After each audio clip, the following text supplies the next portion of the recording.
Bonjour, bonsoir. C'est un haut dignitaire de notre royaume qui rend visite à la cour aujourd'hui. Monsieur Serge Akpatou, le directeur général adjoint du Burida. Il sera avec nous sur le plateau. Avec lui, on évoquera la question des distracts et, comme il faut dire, des distributions également des primes des artistes. Suivez-nous.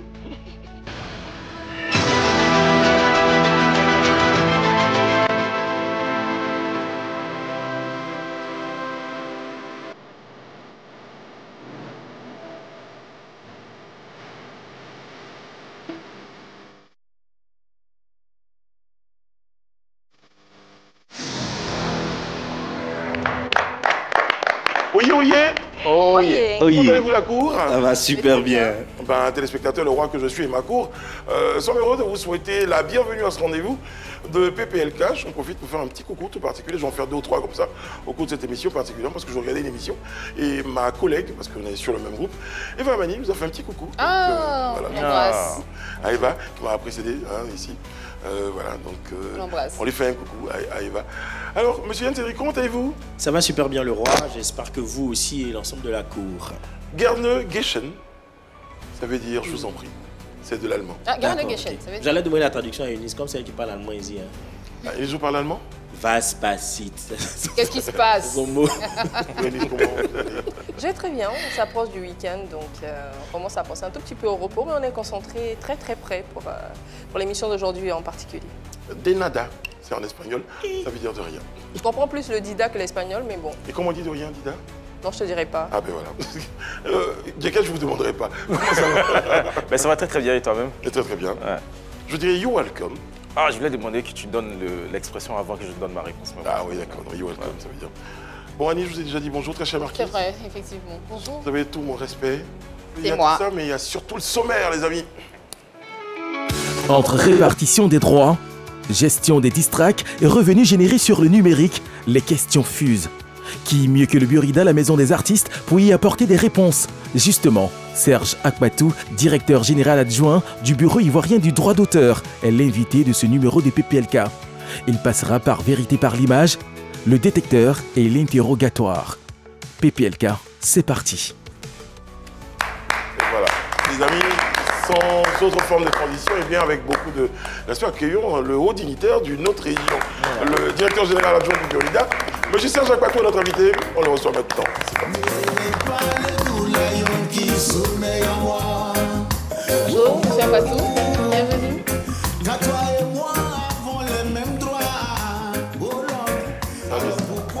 C'est bon, ça y est, c'est bon. C'est bon. Monsieur Akpatou, bonjour. Bonjour, Votre Majesté. Ça nous fait plaisir, vous, aux dignitaires de notre royaume, que vous nous rendiez visite. Et ça nous permet justement d'évoquer la première question. Tout à l'heure, dans le sommaire, j'ai vu la maison Burida. Et je me suis dit, tiens, je pense, si mes souvenirs sont bons, qu'il y a déjà quelques années, il avait été entrepris une réfection de la maison Burida. Où en sommes-nous aujourd'hui, monsieur le directeur général?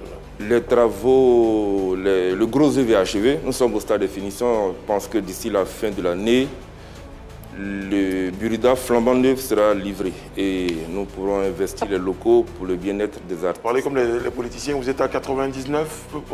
La réflexion a pris combien de temps? Comment? La réflexion a pris combien d'années? Oui, en fait, le temps est allé au-delà de nos attentes. Vous savez que le Burida n'est pas une maison très riche. Ah bon? Et nous attendions les moyens pour parachever l'œuvre que nous avons commencée. Et donc ça a pris combien de temps? Ok. Là, je pense que nous sommes dans la 3e année. C'est un nouveau bâtiment ou c'est juste de la rénovation? En fait, on va dire l'un et l'autre, puisque nous avons ajouté un étage supplémentaire et nous avons fait des modifications, on va dire, fondamentales pour permettre l'accessibilité aux personnes à mobilité réduite et autres. Donc, et surtout favoriser l'accueil et la prise en main de nos membres. Ça a coûté combien au Burida en chiffres? En chiffres, je pense que nous, puisque nous n'avons pas de tabou à ce niveau, nous ne sommes pas loin du milliard. Okay. Et c'est à la charge des artistes ou de l'État? Non, à la charge. Et là, justement, récemment, il a plu au chef de l'État de nous octroyer une subvention d'1,2 milliard pour couvrir ces travaux-là. Donc, même si ce n'était pas le cas, c'était dans les frais de gestion, donc la part qui revient au Burida pour pour s'occuper de telles activités. C'est sur cette part-là que les travaux seraient financés. Je vais demander à Yann Cédric, qui est le scribe, vous vous en souvenez, allez chercher ce que ça veut dire, de noter une question qu'on évoquera avec M. Akpatou. Il a sorti une jolie phrase, le bulletin n'est pas riche. N'est pas riche, ouais. On aura l'occasion de revenir. Vous allez nous expliquer peut-être pourquoi vous affirmez cela, parce que ce n'est pas malheureusement souvent l'idée reçue. Donc, ça vous donnera l'occasion d'apporter des précisions aux uns et aux autres. Monsieur le directeur général, adjoint, on va évoquer avec vous la question des redevances. Là, il y a eu les campagnes, on a vu des artistes qui ont presté à la campagne, même quand ils n'ont pas presté, leurs musiques ont été diffusées sur les sites, sur les camions podium, enfin, on entendait de la musique. Comment ça se passe quand c'est comme ça? Est-ce que les artistes bénéficient? Est-ce qu'il y a une forme de redevance particulière qui est perçue autour de ces campagnes-là? En fait, il y a deux cas de figure. Soit la musique est diffusée en présence de l'artiste, et même dans ce cas de figure-là, le Burida perçoit, puisque le cachet que l'artiste reçoit, c'est pour sa présence physique en tant qu'interprète. Donc le Burida est là pour percevoir les droits d'auteur ou droits voisins s'il s'agit d'un enregistrement qui a été diffusé. Et même en l'absence de l'artiste, quand c'est un enregistrement qui est diffusé, le Burida intervient encore pour percevoir les droits. Et c'est tout à fait logique conformément à la loi. Donc chaque fois qu'il y a communication au public, qu'il y ait autorisation et paiement de redevance pour permettre à nos artistes de vivre. Alors, ça se passe comment ce règlement-là? Est-ce que ceux qui initient les campagnes se déplacent au Burida pour payer les droits, ou bien ce sont les agents de recouvrement qui font la veille sur les différents sites et qui y vont pour le recouvrement? Ma question c'était comment Djeket pouvait savoir que sa chanson avait été diffusée lors du meeting à Goïtafla, par exemple, s'il y en avait eu un là-bas? Ok, la logique, sinon la logique juridique aurait voulu que ce soit l'utilisateur, donc l'organisateur de la campagne, qui, après avoir payé, nous communique les playlists, donc les listes de diffusion des œuvres qui ont été communiquées au public. Ça, c'est ce qui est logique. Mais à défaut de logique, justement, le Burida, d'un point de vue pratique, effectue un certain nombre de piges.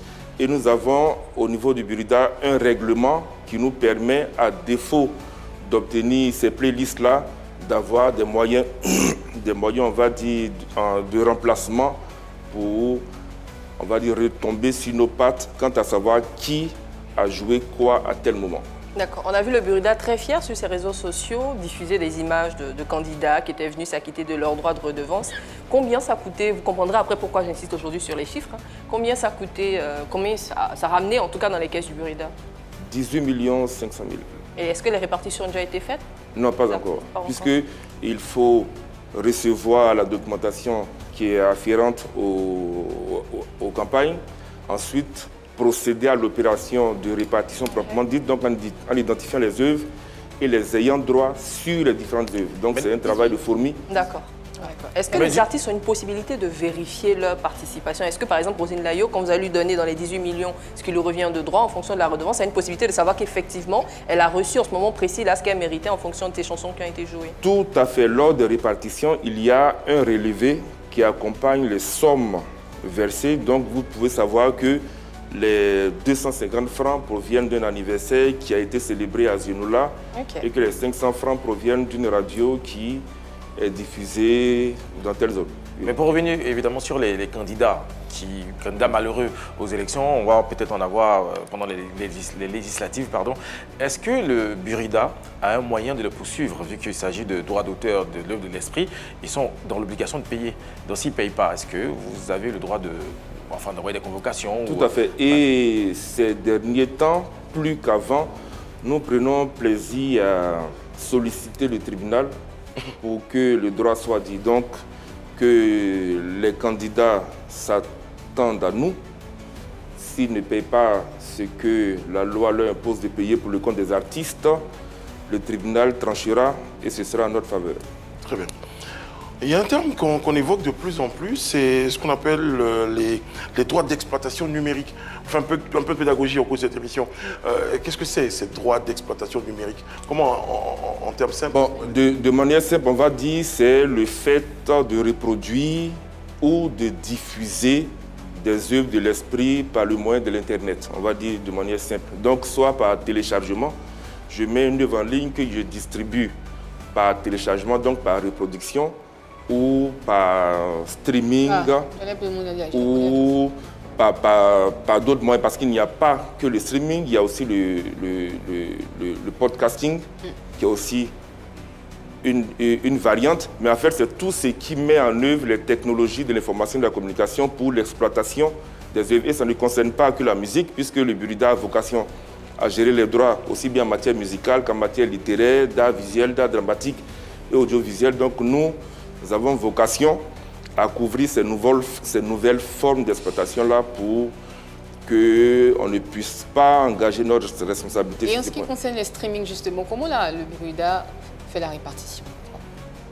Il y a deux aspects. Déjà, il faut savoir qu'en matière de streaming, la partie droit d'auteur, donc les droits qui reviennent aux paroliers et aux compositeurs, est gérée par le Burida. Okay. Par contre, la partie droit voisin, donc la part qui revient aux interprètes et aux producteurs, est gérée par le producteur. D'accord. Donc, le Burida, aujourd'hui, par le moyen de la SACEM, puisque technologiquement, nous ne sommes pas encore prêts. Ah, donc vous travaillez avec... sous le couvert de la SACEM? Je peux dire ça comme ça? D'accord, ok. Tout à fait. C'est technologiquement, puisqu'il faut des moyens colossaux pour vous donner un ordre d'idée. Le dispositif que la SACEM a conçu en partenariat avec la société IBM, ce géant de l'informatique, a coûté plusieurs milliards de francs CFA. Alors que les perceptions annuelles du Burida, quand je disais que c'est une société qui n'est pas très nantie, ce chiffre culmine à 5 milliards. Vous voyez, si on investit les 5 milliards dans l'acquisition d'une application, encore que toute proportion gardée, les 5 milliards quand même permettent à la Côte d'Ivoire de se situer au 3e rang africain des sociétés qui perçoivent le mieux. Donc, nous sommes parmi les premiers, mais au rang mondial, nous sommes quand même des... Aujourd'hui, à combien tourne le Burida? Des petits poussés, comment? À combien génère le Burida de façon générale à 100%? Si vous devez faire peut-être une estimation pour l'année antérieure ou 2 ans en arrière. Oui, en fait, il y a eu quand même une forte croissance depuis... Parce que Mme Vira évoquait, je crois que j'ai vu quelque part, 1 milliard à l'époque. Oui, tout à fait. Mais je veux dire, en fait, au fil des ans, justement, par la communication et le travail que nous menons sur le terrain, nous invitons tous ceux qui utilisent les œuvres de l'esprit à respecter la loi. Donc là, nous sommes passés, par exemple, en 2020-2021, d'une dizaine de milliers de clients à près d'une trentaine de milliers de clients. Et ce nombre-là va aller de manière croissante puisque bientôt, nos très chers amis des lieux de culte... L'un des problèmes que vous rencontriez à l'époque, pour ne pas faire grandir ces chiffres, c'est le problème de recouvrement. Il y a beaucoup de mauvais payeurs, dit-on. Il était difficile de recouvrer certains établissements. C'est en train d'être réglé? Mais déjà, à la base, c'est un problème de compréhension. De la part de qui? De la part du grand public déjà, de la part même des pouvoirs publics et aussi de la part des utilisateurs. Je dis du grand public parce que j'aime bien dire que nous sommes des contrefacteurs ambulants puisque nous prenons plaisir aujourd'hui par l'IPTV, par des plateformes pirates à travers lesquelles nous consommons la musique. Nous sommes donc tous des fossoyeurs de l'économie culturelle. Mais au-delà, je parlais même des pouvoirs publics parce que vous voyez, la rémunération pour copie privée, qui aurait dû exister depuis 1996, n'a été prise par décret qu'en 2021. Donc de 1996 à 2021, mes compétences en maths sont limitées, mais ça fait près d'une trentaine d'années de perdu puisque ce n'est pas rétroactif. Voilà, vous voyez, et les utilisateurs eux-mêmes se cachent derrière certains arguments qui ne tiennent pas la route. J'ai acheté le CD, donc j'ai le droit de. Non, quand vous achetez le CD, vous n'avez qu'un droit d'utilisation privé chez vous à la maison. Mais dès lors que vous en faites un usage public, vous devez avoir une utilisation et payer. Précision, dernière précision, pour ceux qui ont acheté les CD dans le temps, les CD originaux, il est mis dessus que toute diffusion publique est interdite. C'est peut-être que nos amis qui sont nés dans le streaming ne le savent pas, mais il faut le savoir. Vous pouvez réussir rapidement, hein, monsieur Akwatou, sur certains points de pédagogie. Il n'a finalement pas répondu à la question. C'était laquelle? Combien a généré le Burida en 2020, par exemple, ou en 2022, pour être plus proche? En 2020, enfin, je n'ai pas les chiffres en tête, mais je peux vous dire, par exemple, qu'en 2024, on n'était pas loin de 5 milliards. 5 milliards. En 2025, nous allons dépasser les 5 milliards. Et je pense qu'en 2020, on devait être aux alentours de 3 milliards par là. Très bien. Voilà. Alors, je vais revenir à la question concernant YouTube. Hein, ça intéresse beaucoup nos téléspectateurs et nos créateurs de contenu, nos artistes aussi. Est-ce qu'il y a comment, si ça existe, est-ce que le Burida collecte des droits d'auteur sur YouTube pour nos artistes ivoiriens? Oui, aujourd'hui, par l'intermédiaire de la SACEM, comme je l'ai dit, puisque nous avons eu un contrat avec la SACEM. Déjà, il y avait un contrat historique, un accord de réciprocité qui permettait à la SACEM de percevoir les diffusions qui avaient lieu sur son territoire. Mais aujourd'hui, la SACEM nous appuie techniquement et juridiquement pour ce genre d'exploitation. Mais je précise qu'au niveau des diffusions via YouTube, il y a au moins 2 formes de rémunération. La monétisation des chaînes qui ne dépend pas du Burida et qui fait l'objet d'une rémunération directe de YouTube à l'éditeur de la chaîne, et le droit d'auteur qui est l'affaire du Burida. Vous avez une dernière question sur, sur le point. YouTube, c'est très facile. Vous travaillez en collaboration avec la SACEM. Donc, tous les grosses plateformes légales, vous avez la SACEM, mais il y a des petites plateformes aussi qui sont logées en Côte d'Ivoire que peut-être, est-ce que vous avez recensé ces plateformes-là? Comment vous faites pour percevoir les droits d'auteur? Oui, tout à fait. En fait, pour ce que vous qualifiez de petites plateformes, nous sommes en contact direct. Pour ne pas les citer, sinon je les citerai volontiers, nous avons des accords directs. Comme on dit, la souris qui est dans ta maison. Toutes, vous les connaissez, toutes elles sont recensées? Pour la plupart, oui, nous avons des accords directs. Et c'est le même process de recouvrement? Tout à fait. Donc, nous gérons la partie droit d'auteur et la partie droit voisin est entre les mains du producteur. Okay. Il y a quelques jours, enfin quelques années, enfin quelques semaines, il faut que je tombe sur la bonne date, eh bien, sur ce plateau-là, un de nos invités, je pense que c'était le général Malik Jones. Malik Diop, non c'était Makosso, qui évoquait la question de cette fameuse décision du Burida de percevoir, de collecter un certain nombre de primes sur les églises. La question des églises et le Burida, pour faire court, à quel niveau sommes-nous en ce moment? Ok. Ça partait d'un constat, d'un diagnostic? Tout à fait. Donc en tant que bon Ivoirien, je vous réponds par une question. Très bien. Si je pose le principe, vous pourrez déduire. Si, de par la loi, n'importe quelle personne physique ou morale qui diffuse publiquement des œuvres de l'esprit doit avoir une autorisation et payer des redevances, est-ce que pour vous, les lieux de culte sont concernés ou pas?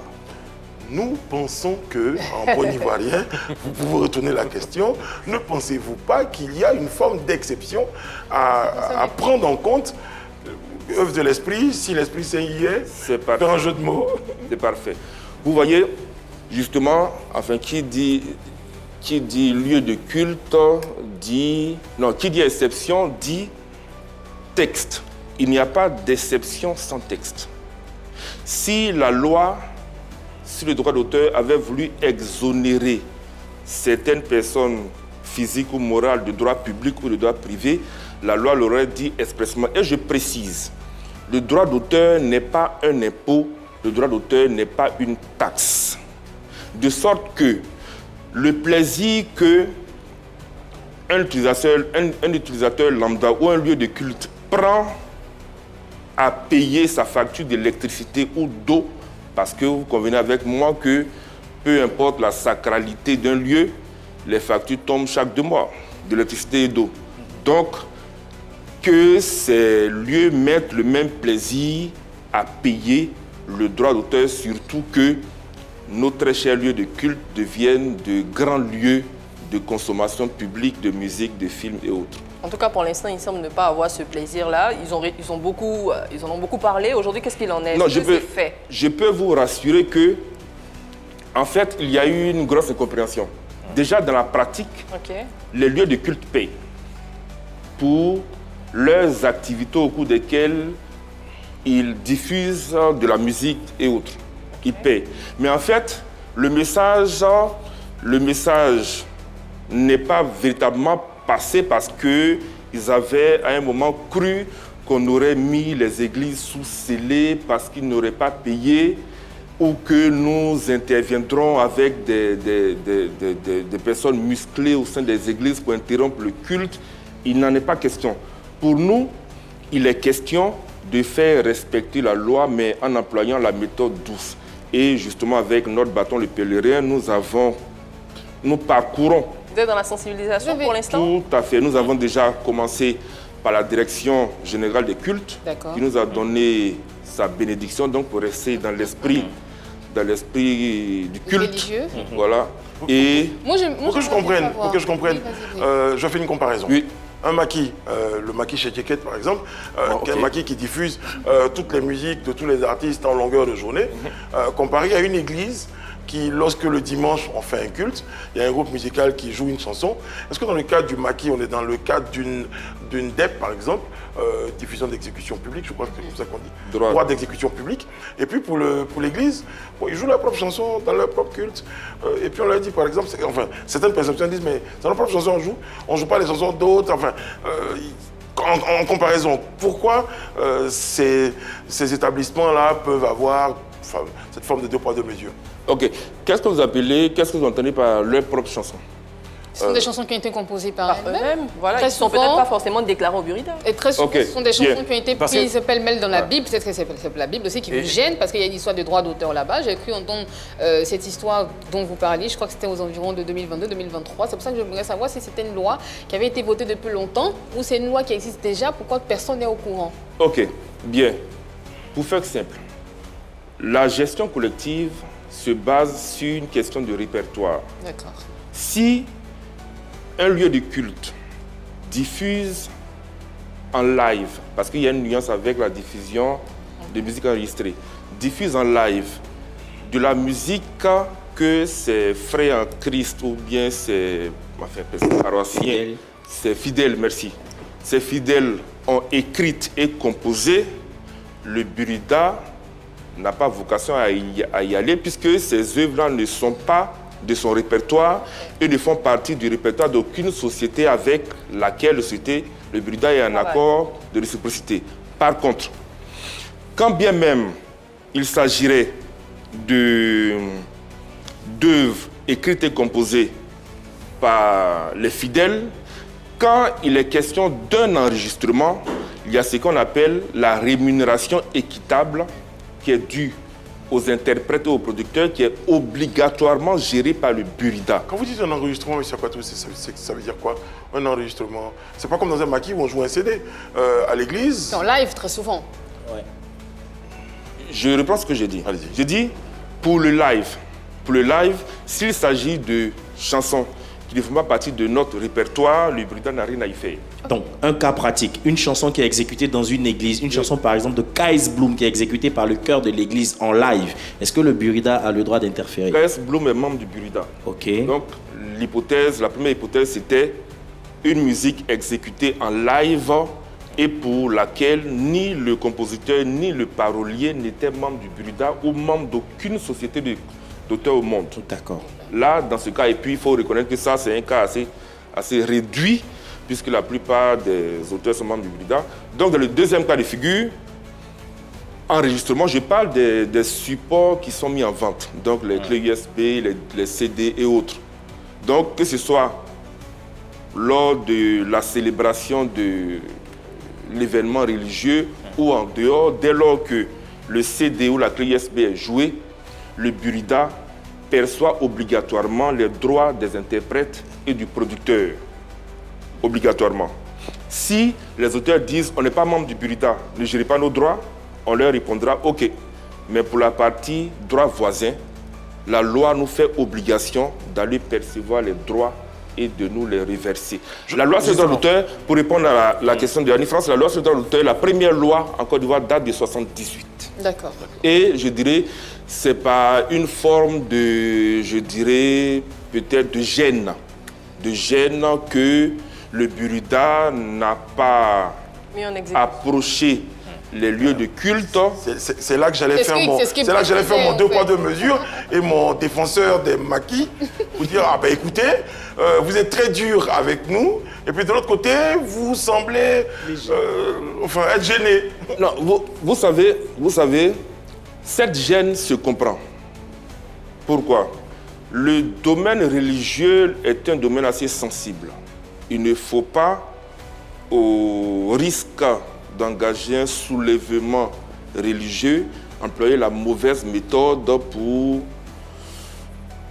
percevoir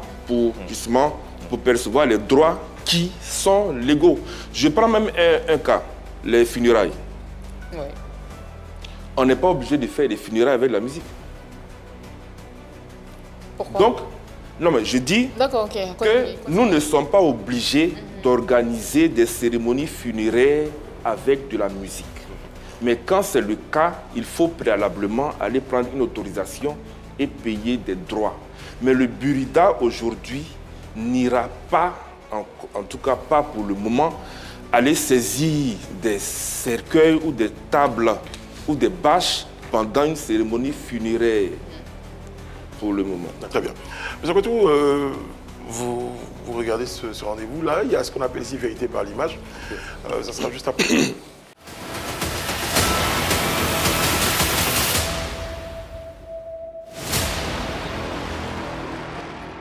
Monsieur le directeur général adjoint du Burida, M. Serge Akpatou, est l'invité de ce numéro de PPLK. Sur la séquence de vérité par l'image, nous allons évoquer avec vous, monsieur le directeur général, des situations d'artistes en situation difficile, pour utiliser le mot situation, et vous nous direz en fonction qu'est-ce qui est fait pour chacune des images, ou chacune des personnes qui se trouvent sur ces images. Voici la première. Téhisson. Nous l'avons reçu sur ce plateau, qui avait évoqué une certaine difficulté dans l'exercice de ses fonctions et bien d'autres. Qu'est-ce que vous pouvez nous dire? Ok, je vais donc mutualiser mes réponses, puisque si après il y a des personnes qui sont dans les mêmes difficultés, je pense que la réponse pourrait s'appliquer à tous les autres. En marge de notre activité traditionnelle qui est de percevoir et de répartir les droits, le Burida a mis en place un certain nombre d'actions à caractère social et culturel. Il y a un fonds de retraite qui est externalisé, donc est géré par un professionnel de l'assurance. Il y a une assurance santé, qui est gérée aussi par une compagnie d'assurance. Il y a l'aide à la création qui permet au Burida d'appuyer certains projets créatifs et il y a l'appui social.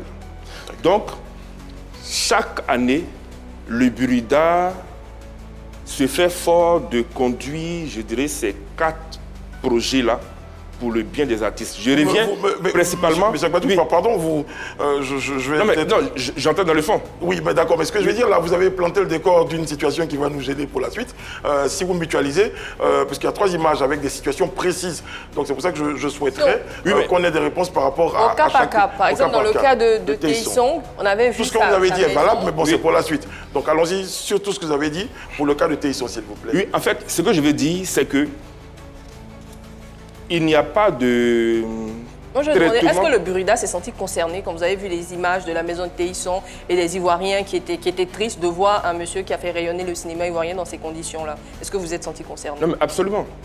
Qu'est-ce que vous avez fait? Mais justement, c'est pourquoi je vous dis que la vocation première du Burida est de percevoir les droits et les répartir. Oui, on le comprend. Oui. Ensuite, les actions sociales que nous menons, c'est celles que j'ai citées. Et dans ce cas précis, celui de Téhisson, qu'est-ce que vous avez fait? Le Burida n'a pas les moyens de construire une maison pour chaque artiste. Par contre, le Burida met en place la possibilité pour chaque artiste de s'organiser financièrement, de mettre sa famille à l'abri des aléas, je dirais, de certains aléas comme la maladie, et de bénéficier de certains fonds pour promouvoir ou pour créer davantage. Je pense que... Règle générale, ça c'est, on est dans la règle générale. Je reviens au cas Téhisson, oui. Monsieur Akpatou. Qu'est-ce qui a été fait pour lui?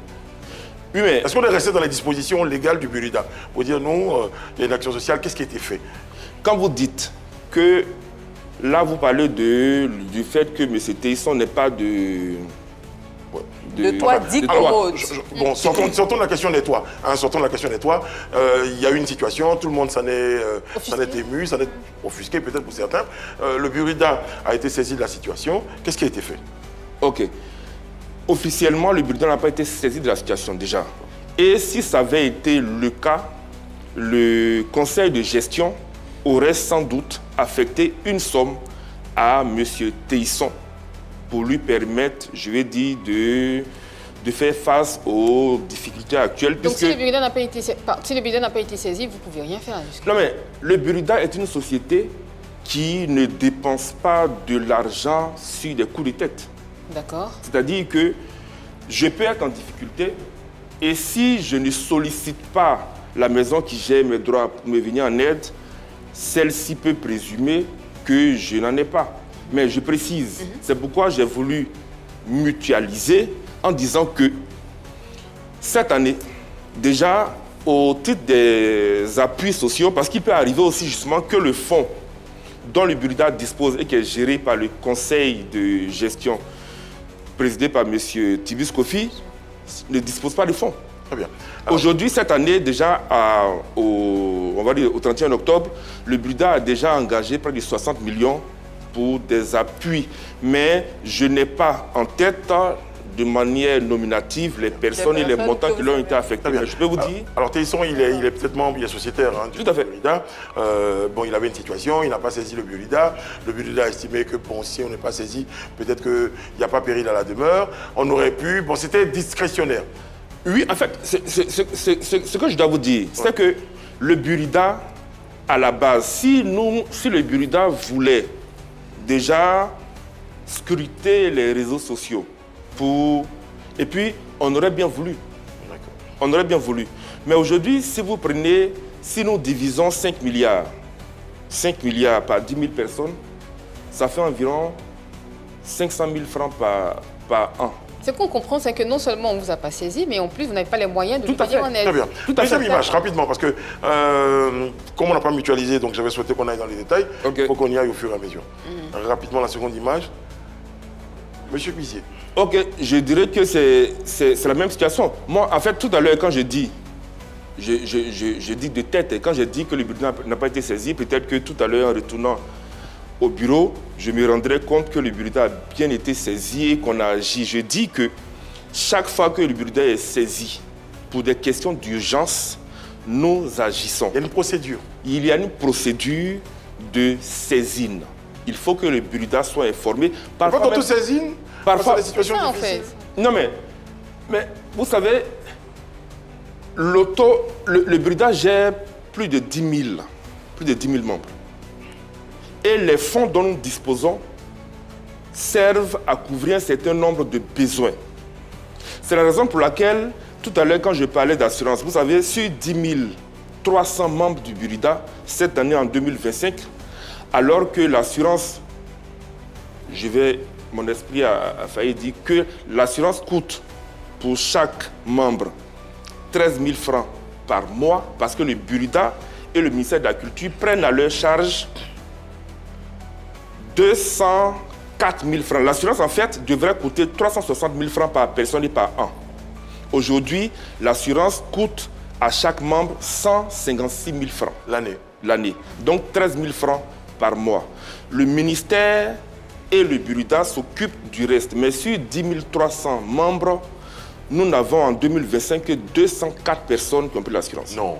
D'accord. Mais est-ce que vous comprenez en fait qu'à la réalité, on vous parle de tout cela parce qu'aujourd'hui, dès qu'on a un cas d'un artiste qui est dans une situation de précarité, les premiers fustigés, c'est bien évidemment le Burida parce que c'est vous qui gérez ça. Est-ce que ce n'est pas un cas sur lequel vous devez vous focaliser parce qu'à vous entendre, dans le sentiment que vous êtes dans le protocole, nous on gère ci, on gère... Est-ce que ce n'est pas un cas sur lequel vous devez vraiment vous focaliser? Non, mais justement, l'attribution n'est pas bonne, ce n'est pas nous qui gérons ça justement.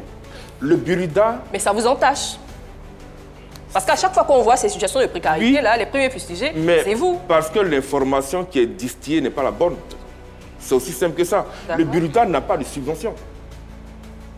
Le Burida n'a aucune subvention. Aucune. Le Burida gère des droits. Les œuvres d'Alpha Blondy sont jouées dans tel endroit, le Burida prend les droits d'Alpha Blondy pour les reverser à Alpha Blondy. L'Assemblée générale du Burida a consenti à ce que les droits qui proviennent de la télévision, des chaînes de télé, fassent l'objet d'une ponction de 10% pour couvrir ces besoins-là. Mais chaque année, ces 10% en question ne peuvent pas nous permettre de répondre à toutes les attentes. Donc ça veut dire que même si vous êtes saisi, à un moment donné, il y a peut-être un comité qui va arbitrer la situation. Et même quand nous sommes saisis et qu'il n'y a pas de fonds, nous sommes obligés de leur répondre que nous n'avons pas de fonds parce que le droit d'auteur pur est destiné à la répartition. Mais là, pour l'assurance, oui. C'est vrai que c'est très bien, mais on est quand même à un montant de 13 000 francs CFA par mois pour un artiste pour qui ça ne marche pas vraiment. Parce que 13 000 francs CFA, ça peut être assez énorme hein, pour quelqu'un qui n'a pas un revenu conséquent. Et c'est par mois en plus. Ok, il faut savoir que, non mais le montant n'est pas payable par mois, mais c'était juste pour vous montrer ce que ça coûtait par mois. C'est monsieur, madame, 4 enfants, une couverture à 80%. Et c'est une des assurances les moins chères du marché, pour ne pas dire la moins chère du marché. Je sais, mais ça peut être difficile pour certains. Donc si on peut faire encore plus d'efforts, ça peut être bien. Parce que vous avez donné les chiffres à l'instant, c'est environ 200 artistes inscrits sur la palette que vous avez déjà. L'effort dont vous parlez, je vous ai dit que les primes présentées par l'assurance coûtent 360 000 francs par an, c'est-à-dire 30 000 francs par mois. Donc, grâce à la jonction des efforts du ministère de la Culture et du Burida, ces deux institutions prennent à leur charge 17 000 francs par mois pour laisser à la charge de l'artiste 13 000 francs par mois. Donc, pour l'heure, c'est ce que nous pouvons faire. Parce qu'en fait, je vous le rappelle, nous n'avons pas de fonds illimités. Donc, si je vous comprends bien, le Burida n'a pas pour rôle de défendre les intérêts des artistes. Votre seul et unique rôle, c'est de récolter la redevance. A pour rôle, mais tout à l'heure je l'ai dit, nous avons des actions à caractère culturel et social dans la mesure de nos possibilités. Si le Burida veut... Le Burida, il y a quelques années, le Burida s'était porté caution pour des artistes qui souhaiteraient souscrire à des opérations immobilières. Le Burida s'est retrouvé à payer des centaines de millions de francs. Parce que les sommes qui ont été données aux artistes n'ont pas connu la fin qui avait été arrêtée initialement. Le Burida ne peut pas... Le Burida voudrait bien construire une maison pour chaque artiste. Mais le Burida ne peut pas le faire si on tient compte des moyens. C'est ce que ça tout à fait, absolument. Je vais partir sur la dernière image. C'est l'image de M. Désiré Podé. On va regarder cette image. C'est vrai, vous allez me dire, est-ce que c'est dans la même situation, le même cas, vous avez eu la même réaction? Est-ce que pour le cas de M. Podé Désiré, il y a eu quelque chose? Vous voyez, j'ai entendu M. Podé dire que ces dernières années, il n'avait pas énormément été sollicité pour des tournages. Ce qui reviendra à dire que, en termes de droits, au niveau du Burida, nous ne disposons pas forcément de rémunération ou de répartition à lui verser. Mais c'est un de nos membres. Donc, le Burida a pour vocation d'appuyer socialement ses membres. Et puis aussi, parfois, souffrez que par une forme de pudeur, je ne puisse pas vous présenter les montants qui sont versés, mais je peux vous garantir que la commission sociale du Burida est sollicitée en permanence, commission présidée par Mme Antoinette Conan, et que dans la mesure du possible, chaque semaine, nous aidons les artistes dans la mesure de nos moyens. Sur quels critères ces artistes que vous aidez sont choisis? C'est au volet, c'est à votre bon vouloir? Non, en général, dès lors que nous recevons des demandes et que les fonds sont disponibles, il n'y a même pas de, je dirais, de tri dès lors qu'il s'agit de nos membres.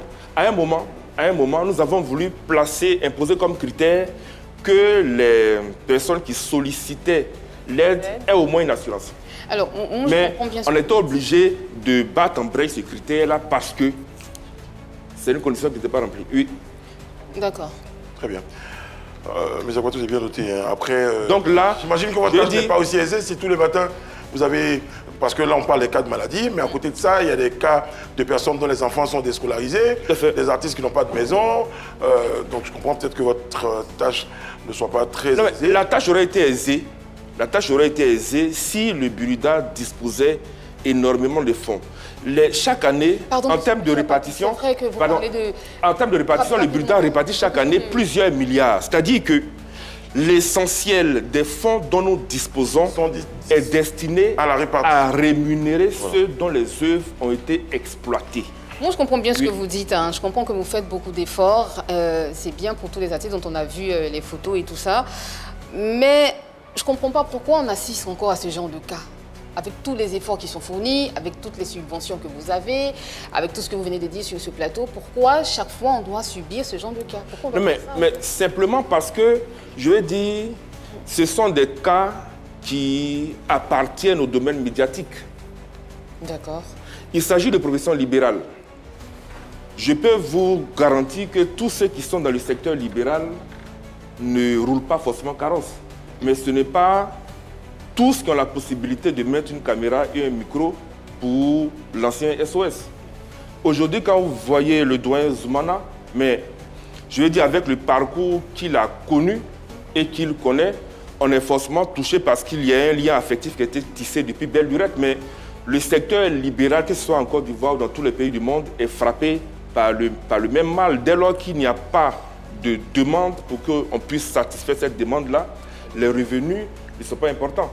Après, et surtout dans le domaine audiovisuel, comme dans le domaine musical, je veux dire, le principe n'est pas, je dirais, l'enrichissement direct. Après, hein, je veux dire, on n'en a choisi que 3, hein, mais sinon, tout à fait. Vous êtes d'accord avec nous qu'il y a un... Absolument. Nombre... Je peux vous dire que chaque semaine, nous avons des dizaines, des vingtaines de demandes que nous essayons de satisfaire dans la mesure de nos moyens. Monsieur Aquatou, sur ce plateau, et on sort de notre vérité par l'image, nous avions reçu Malik Dioms, hein, parce qu'il a dit « j'assume », donc je me permets de le citer, qui évoquait le fait que bon nombre de conflits entre artistes et producteurs finissaient lettres mortes dans les... Dans les murs du Burida. Dans les tiroirs du... Dans les tiroirs, dans les murs du Burida. Qu'est-ce que vous répondez à cela? J'ai pris plaisir à suivre cette émission, mais vous voyez, en fait, c'est, je dirais, les ICC en général et la musique en particulier sont frappés par les mêmes mots. C'est-à-dire, on n'est pas producteur par hasard. Lorsqu'on est producteur, on a des droits et des obligations. Il faut savoir que, de manière totalement basique, un contrat ne peut pas être rompu simplement par une déclaration verbale. Donc, quand un artiste dit je romps le contrat, ça ne vaut rien. Donc, tout producteur devrait le savoir. C'est un tribunal qui peut résoudre ou résoudre. Dans ce qu'on a entendu, on avait même l'impression qu'à un moment, vous protégez les artistes, monsieur Aquatou. J'y vais. Tant bien, vous êtes juriste, donc vous allez me dire. Dans tous les domaines sociaux, il y a toujours le principe de la protection de la partie la plus faible. Dans tous les domaines sociaux. Bien. Et quand deux parties se présentent au Burida, on essaie de les concilier. Conciliation. Et à défaut de conciliation, les parties sont libres de saisir le tribunal. Quand M. Diomandé, c'est ça, a dit que le Burida devait produire un document sans lequel il ne pouvait pas saisir le tribunal, ce n'est pas vrai du tout. Ah ouais. J'ai la chance d'être juge au tribunal de commerce. Ce n'est pas vrai du tout. La condition pour saisir le tribunal de commerce, c'est d'adresser une offre de règlement amiable. C'est-à-dire, je prends un exemple simple. Je suis le producteur de Nice qui ne respecte pas son contrat et je veux rompre le contrat. J'écris à Nice en lui disant, objet, offre de règlement amiable, nous avons signé un contrat en telle année, voici vos obligations et je souhaite que nous puissions trouver une solution amiable à nos démêlés. Et si, dans un délai raisonnable, cette solution n'a pas été trouvée, je produis le courrier d'offre de règlement amiable au tribunal pour que ma demande soit recevable. C'est tout. Donc, j'informe M. Diomandé que si il pense que le Burida a fait blocage, qu'il adresse une offre de règlement amiable à son artiste et que lorsque cette offre aura été sans suite, il pourra de manière totalement libre saisir le tribunal de commerce. On vous envoie au détecteur de vérité, M. Akbatou, vous lui dites que vous êtes juge. Nous, on en a un ici, c'est notre robot. Je me dis, il y a pas une petite mafia quand même qui bloque les dossiers dans la tête de cette personne. Bloqué. En fait, vous savez, bloqué dans quel sens? Aujourd'hui, il faut savoir que... Vous privilégiez l'artiste parce que de toute façon, ils sont cécitaires. Ça, en fait, peut-être qu'ils vous y mettent l'argent.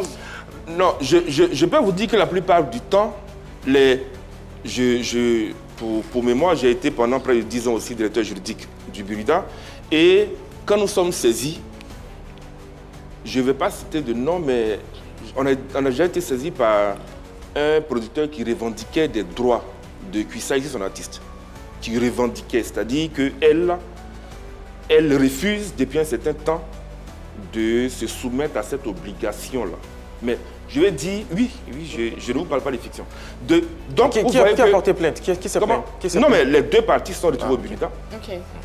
Et le monsieur dit que depuis un certain moment, qu'elle se permet de tomber amoureuse et que... Ah, il gère sa vie sentimentale. Okay. Et que lui, il veut la pousser à respecter ses obligations.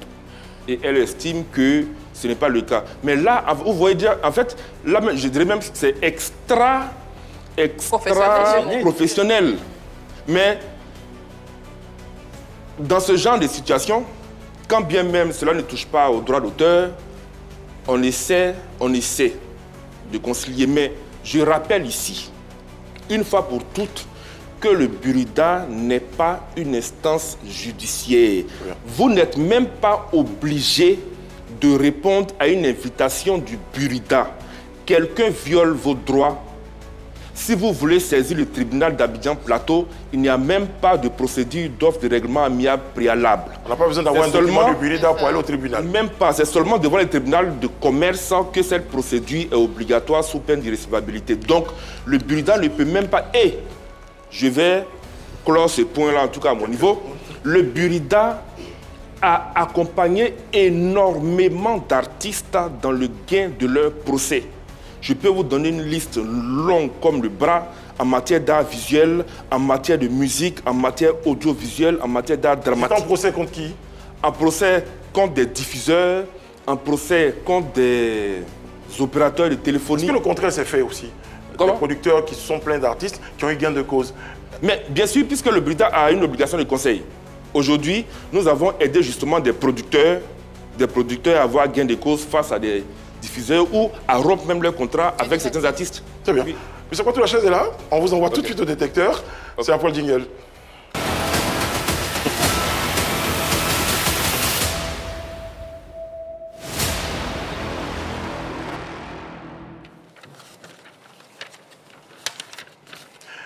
Monsieur Serge Akbatou, vous êtes directeur général adjoint du Burida. Vous nous faites l'honneur de votre présence à ce numéro de PPLK.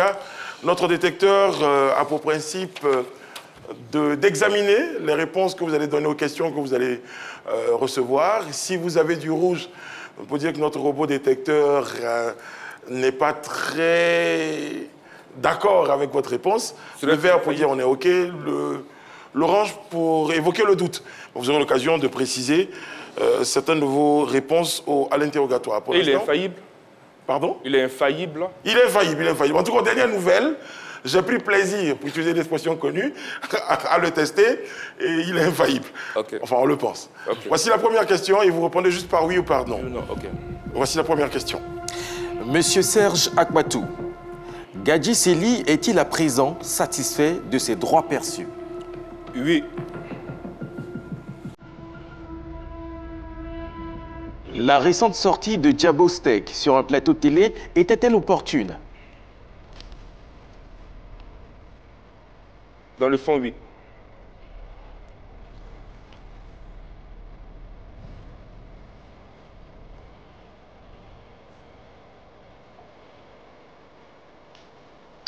Existe-t-il des artistes privilégiés au Burida?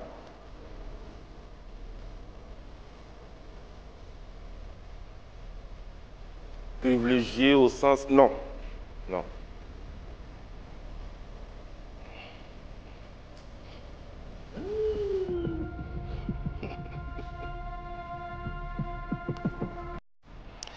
Le Burida a-t-il des partenariats exclusifs avec certaines institutions?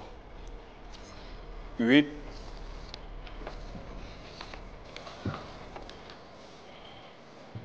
Ça, c'est propre, c'est propre, c'est propre. C'est propre, c'est zo. Serge Akpatou rêve-t-il d'être un jour à la tête du Burida? Oui. Ça, c'est propre, c'est propre, c'est propre. C'est propre, c'est zo. Monsieur Serge Akpatou, merci beaucoup d'avoir accepté de vous soumettre à notre détecteur. Merci de nous rejoindre.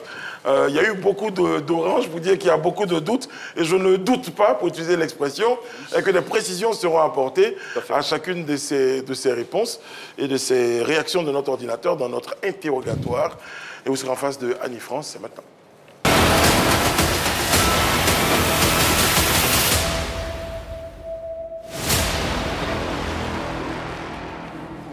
Alors, déjà, j'aimerais comprendre quelque chose. La première question de Brice, on a parlé de la réfection de la maison, on a parlé du Burida. Et vous avez dit que ça fait 3 ans que le Burida est en réfection. Comment se fait-il que ça mette autant de temps? Déjà, il y a eu des... C'est même plus que 3 ans, non? Vous êtes d'accord avec moi? C'est possible, c'est possible. 5 ans, je pense. Non, non, pas moins de 5 ans. D'accord. Non, c'est possible, comme je vous ai dit, les fonds du Burida qui sont affectés à ces travaux-là sont les fonds que le Burida retire des perceptions. Donc, si à un moment le Burida se trouve démuni, le Burida ne peut pas emprunter ou empiéter dans les droits d'auteur. Le ministère ne vous accompagne pas? Le ministère nous a déjà accompagnés. Et justement, si je vous dis que son Excellence, M. Alassane Ouattara, nous a donné 1,2 milliard, c'est parce qu'on avait besoin d'une telle somme pour achever les travaux. Et aujourd'hui, nous avons la certitude que le Burida sera achevé. D'ici la fin de l'année? Quand? Une date? Tout à l'heure, j'ai annoncé le mois de décembre et puis j'espère que ces dates seront tenues. Puisque les travaux sont suivis de près par le BINET, on espère que les délais seront tenus. Le conseil de gestion, il est nommé par qui? Par le ministre de la Culture et de la Francophonie. Et pas par les artistes? Non. Pourquoi?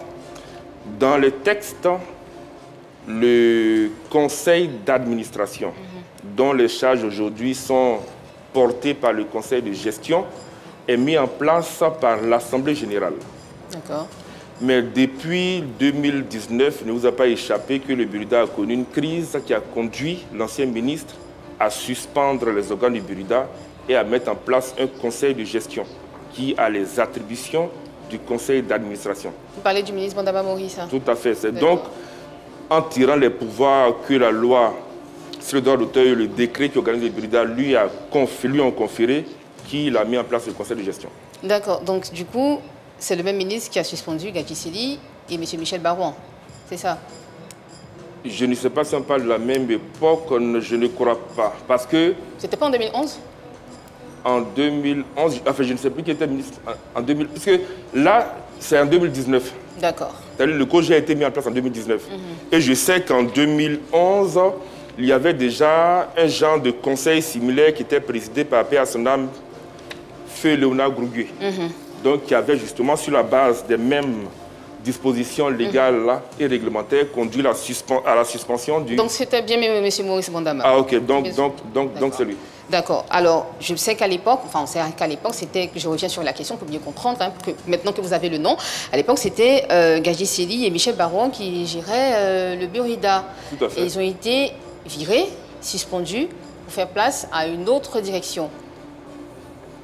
Oui. D'accord. Pourquoi ça dure alors, cette transition, cette suspension? Non, mais après la première transition, le Burida était entré dans une phase normale puisqu'il y a eu le décret 2015, donc qui a permis au Burida de répartir sur de nouvelles bases jusqu'à ce que les démons de la division ne ressurgissent pour créer encore une nouvelle crise qui a connu son paroxysme en 2019, date à laquelle le ministre a de nouveau pris son épée pour trancher dans la poire. On va parler de Diabostek. Vous avez dit que vous étiez d'accord avec lui. Dans le fond. Dans le fond.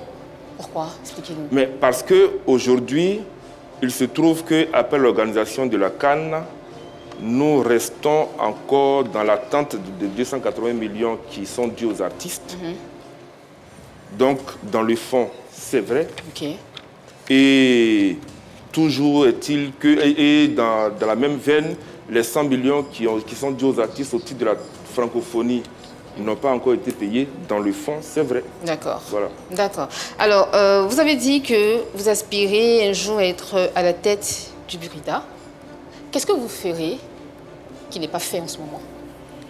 Qu'est-ce que je ferai qui n'est pas fait actuellement? Ce serait déjà de consolider les acquis. Et puis, à chaque époque, ces défis, c'est de rendre le Burida plus autonome. Je sais que M. Ouattara Karim, s'il consentait ou s'il consent à rester au Burida aussi longtemps que Dieu lui donne le souffle de vie, réaliserait ou... On n'aurait plus droit à tous ces cas qu'on vient de voir durant toute l'émission. On n'aurait plus droit aux cas sociaux qu'on a vus, des artistes et tout ça. Non, mais plus droit dans la mesure aux appels, aux pleurs des artistes en Côte d'Ivoire. Bien. Parlons des chiffres. Vous voyez, dans le dernier classement qui a été fait, l'Afrique du Sud perçoit 48 millions d'euros en termes de droits d'auteur. 48 millions. La deuxième société, c'est le Maroc qui perçoit 12 millions quand le Burida est à 7 millions. D'accord. Vous voyez, 7 millions qui équivaut à 4 milliards et quelques. Avec 4 milliards dont nous répartissons plus de la moitié et les fonds qui sont affectés aux aides sociales, le Burida n'a pas la possibilité matérielle, quand bien même il le voudrait, de répondre aux attentes de tous les artistes. C'est notre volonté de le faire, mais matériellement, il arrive régulièrement que notre fonds soit vide. Et vous, en tant que président, en tant que nouveau DG du Burida, vous ferez des efforts pour que tout le monde soit logé à la même enseigne? Mais je dis déjà, il ne faut pas cracher déjà sur le travail extraordinaire que M. Ouattara Karim fait et qu'il continuera à faire pendant longtemps. Mais comme vous visez sa place? Quand nous parlons de... Comment? Comme vous visez sa place? Je ne vise pas la place. Vous aspirez?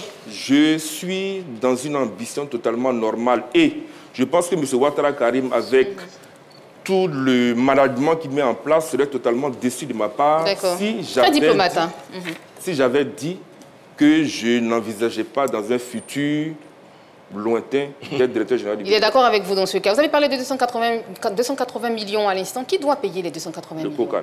Le COCAN. D'accord. Et le COCAN est au courant qu'il doit payer 280 millions et ça ne se fait pas? Absolument. D'accord. J'espère que vous tirez sur la sonnette d'alarme. Tant qu'il faut, tout le temps, vous attendez d'être à la tête du Burida avant de pouvoir décaisser les 280 millions. Mais en fait, vous voyez tout à l'heure, c'est pourquoi je parlais de sensibilisation au niveau même des pouvoirs publics. La CAN a connu son retentissement en partie grâce à la musique. Bien sûr. C'était... Chaque match donnait lieu à des fêtes populaires agrémentées par la musique. Cérémonie d'ouverture, de clôture. C'est donc totalement incompréhensible que les artistes soient ou aient l'impression d'être des laissés pour compte. Je dis l'expression parce que je sais que c'est juste une petite omission qui fait que nous ne sommes pas encore entrés en possession des 280 millions. Très diplomate. Merci Brice. Merci Annie. Très diplomate, vous avez dit, moi je dirais même trop diplomate. Monsieur Serge Patou, merci beaucoup. C'est moi qui vous remercie. Le Burida est en marche. Le Burida entend progresser. Et puis on aura certainement d'autres occasions de vous retrouver sur ce plateau-là pour apporter des précisions sur certains éléments que nous estimons, nous, à notre niveau, nécessaires. Et vous nous faites chaque jour l'honneur de votre présence sur notre plateau et dans cette cour. Le roi que je suis et toute ma cour vous remercie. Et c'est moi qui vous remercie surtout de mettre le doigt là où ça peut faire mal parfois, mais c'est dans l'intérêt de tous que certaines réalités soient portées à la connaissance du public. Et puis le Burida n'a pas vocation à vivre dans une forme de secte ou à pratiquer l'omerta. Nous sommes ouverts à toute forme de critique. Nous ne sommes pas les meilleurs d'Afrique. Nous envisageons l'être d'ici peu.